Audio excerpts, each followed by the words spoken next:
Ayan, isang magandang gabi po sa inyong lahat. Nandito na naman po ang Sylvie the Keys ni Ate Tina, and of course, ang makakasama natin mamaya ang ating mga partner po dito lamang sa Pinoy FM Radio Tokyo po. Okay, magandang gabi po. Kumusta na po kayong lahat? Ayan. Ayan, bago po tayo mag-umpisa, gusto po nating batihin lahat ng mga nakikinig, lahat ng ating viewers, listeners sa mansulok ng Japan, and of course sa buong mundo na nakatune in ngayon sa atin. Maraming salamat po sa pagsubaybay ninyo dito sa aming programa. Ayan po, binabati po natin lahat ng ating mga kasamahan dito sa Pinoy FM Radio. Ang ating admin po na si Kuya Rico, yan po, no? Nakikinig po siya ngayon. And of course, ang ating technical support na si Sir Dennis Menor, ayan, sana nakikinig din siya, no? And ang mga quiz natin na gwapo dyan sa Qatar, si Kuya Cesar Bono, and of course, si Kuya Nick Santiago, ang amin pong official photographer. Yan po, ano. And of course, I hope na sa ngayon ay nakatune in na yung ating partner diyan sa Manila, ang batikang reporter ng DZRH na walang iba kundi si Kuya Edmar Estupilio. Ayan po, maya-maya lamang makakasama po natin siya. And yes, sa mga ates naman, ano, si Ate Apple the Apps ng Bulacan. Isang magandang gabi dyan sa Bulacan, and hopefully okay na siya. Alam po ninyo, siya po ay nagkasakit, kaya hindi po natin siya nakasama sa kanyang programa ng ilang linggo na. At ito pa ang masama, at narinig natin na nabinat, and hopefully ay magaling na siya soon dahil namimiss na natin siya, and of course ang ating mga listeners. Yan, napakaganda po ang kanyang programa, sa programang Maarte si Ate. And yes, ang aking kasama po dito na na aking kambal tuko na si Ate Louie, makakasama po natin mamaya pag umanhin po na hindi po natin makakasama ngayon sa tabi ko, pero mamaya po ay makasama natin siya on air. Sasamahan po niya tayo. And yes, si Ate Amy Mizuno, yan po. And of course, si Ate Nitseya, yan po yung mga ate na may mga programa din po dito sa Pinoy FM. And of course, ang ating ate dyan sa Kyoto, na walang iba si Ate Bernadette Okuno. Isang magandang gabi sa mga taga Kyoto. And yes, sa mga taga Minato ko, kay Ate Elena Ada and her family, isang magandang gabi po. Kay Ate Josie Nistal po, ang chef ng Luxembourg Embassy. And yes, si Mami Ichu po, isang magandang gabi, Mami Ichu. Ayan, busy si Mami Ichu sa kanyang napaka-cute na po, ano. And yes, si Nanay Anita, na-miss na rin natin si Nanay Anita na on vacation pa rin hanggang ngayon. So kapag bumalik na siya, ayan, maririnig na naman natin ang napakalamig niyang boses. Pero alam nyo ba na sabi niya ay namimiss na niya ang pagraradyo. Dangan nga lang ay napakahina po ng signal na nasa Pinas, kaya hindi siya makakonect minsan, kaya antabayanan na lang natin ang pagbalik niya para makasama natin siya.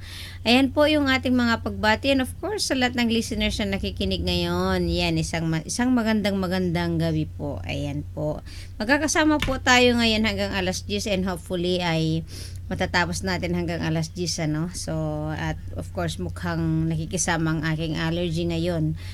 Ipagpaumanhin po dahil minsan pag nakaupo ako dito ay yung aking ilong ay wala rin tigil sa kababahing. So, baka para po sa inyong kaalaman, sa ngayon po ay season ng hay fever, allergy dito sa Japan. So, yung mga kagaya kong may allergy na ako po, kailangan ninyong inuman na ng gamot, or kaya kailangan nyo magmask palagi, or yes, magsalamin po. Meron actually nabibiling salamin na para special yan, para sa may mga allergy. Ayan, plastic siya. Meron din yung mahal, meron yung tigo 1,000 yan, ika nga, ano. And sa mga kapwa natin na nandito ngayon sa Japan na OFW, sa mga nasa bahay na, yes, happy listening po. And of course, sa lahat ng mga pupunta pa lang sa trabaho at sa nasa trabaho pa lang mag-ingat po ano. And of course sabi nila health is wealth, ika nga, kaya kailangan natin ang ating kalusugan. Ayan po yung ating kayamanan para kumita ng yen. Ayan. Yes, isang magandang gabi pala dyan sa Switzerland kay Miss Margie Fumera at sa kanyang darling. Ayan. And of course sa kanyang mga gwapong kiddos, no? Ayan. Sa Switzerland, sa Zug, alam nyo ba na yung darling ni Margie ay naging trending din sa kanila. So yung mga Filipino wife na asawa daw ng mga foreigner na nandun sa kanila ay mukhang darling na din ang tawag sa kanilang mga esposo. Ayan, diba? Talaga naman ang trending, napaka talaga. Yes, and mamaya lamang pag-usapan natin ang trending na yan. Excuse me po. Ito na naman po ay sana hindi ito magtuloy-tuloy. Alam ba ninyo ang balita ngayon sa trending sa Pilipinas yung si Carrot Man. Ano bang balita doon kay Carrot Man? Sorry po. Nakakatuwa, no? Si Carrot Man. Ang swerte nga naman minsan yung iba, 'di ba? Nag-audition, ayun, nagkakandahirap na kung ano-anong inihahandang mga talent para lang madiscover. Pero kapag swerte nga naman ang dumating, ayan na kusang dumarating talaga. Imaginin mo may isang netizen na nakakita lang sa kanya, in-upload niya, na pumunta lang siya na masyal sa Sagada at nakita niya itong si Carrot Man.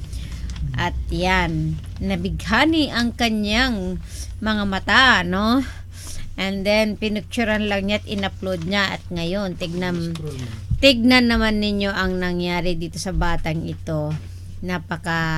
Napakaswerte talaga, pero in fairness naman napakagwapo naman niya talaga.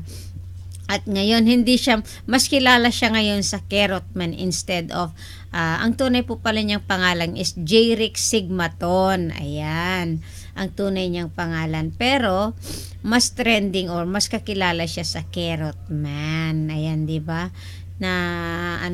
Actually napanood ko yung niya kay Jessica Soho. And yes, nakita ko rin yung nakasama niya si Willie Revillame. Ayan, imaginin mo, ikaw Jerick malayo pang mararating. Sana wag kang magbago, man yung mararating mo, ay be humble pa rin, pero mukha namang napaka humble siyang tignan. Saka in fairness talaga, ang gwapo ng niya, napakaamo.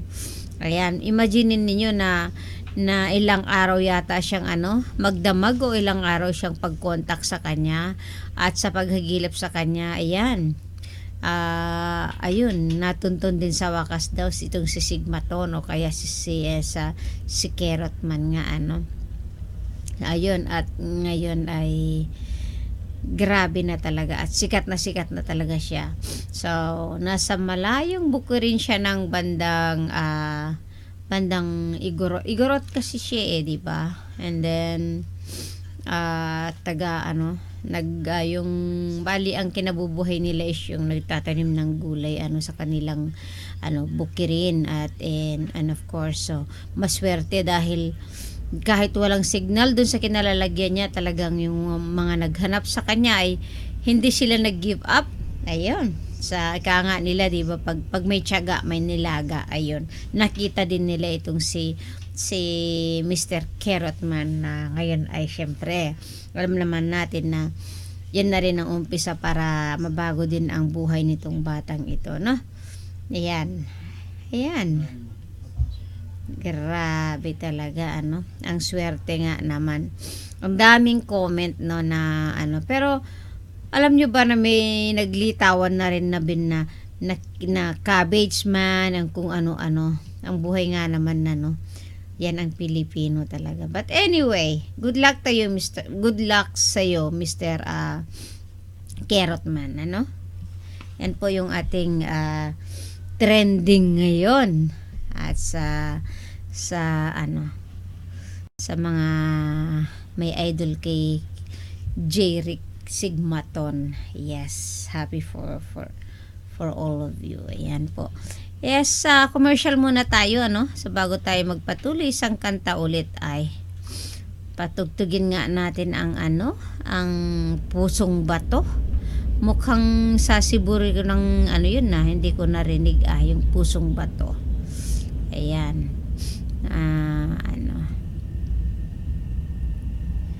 Mamaya lamang ay tignan natin kung makakasama natin yung ating mga partner dito sa ating sa ating programa.